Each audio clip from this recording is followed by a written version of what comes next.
শুভ দুপুর বন্ধুরা, কেমন আছো সবাই? সবাইকে আমার চ্যানেলে অনেক অনেক স্বাগত। আজকে আমি তোমাদের সাথে দেখো আবার একটা লং ভিডিও নিয়ে চলে এসেছি।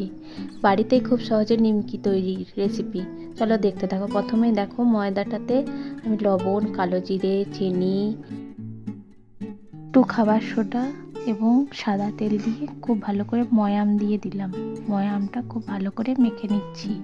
দেখো এরকম ডাব ডাব হয়ে যাবে, তখন বুঝবে ময়াম দেওয়া হয়ে গেছে। এবার দেখো অল্প অল্প করে জল দিয়ে ময়দাটা খুব ভালো করে মেখে নেব। খুব ভালো করে ময়দাটাকে মেখে নিতে হবে। দেখো আমি এখানে খুব ভালো করে ময়দাটা মেখে নিচ্ছি।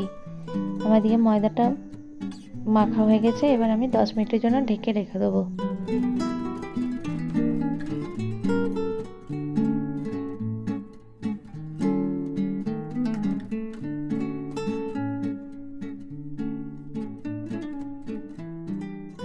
দশ মিনিট হয়ে গেছে। এবার ময়দার থেকে লই কেটে নেব। এটা একটু রুটির থেকে বড় সাইজের লই কেটে বেলে নেব।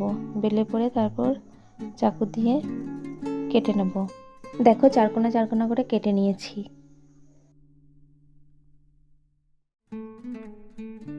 এদিকে দেখো কড়াই আগে থেকে তেল গরম করতে দিয়ে দিয়েছিলাম।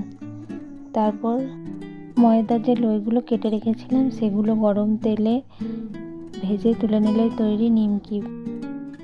এদিকে দেখো আমি একে একে ময়দার যে লইগুলো কেটে রেখেছিলাম সেগুলো তেলে ভেজে বাদামি রং করে তুলে নিলাম। ভিডিওটা কেমন লাগলো অবশ্যই জানাবে। ভালো লাগলে লাইক, শেয়ার, কমেন্ট। সবাই ভালো থেকো, সুস্থ থেকো। আজকের মতন টাটা।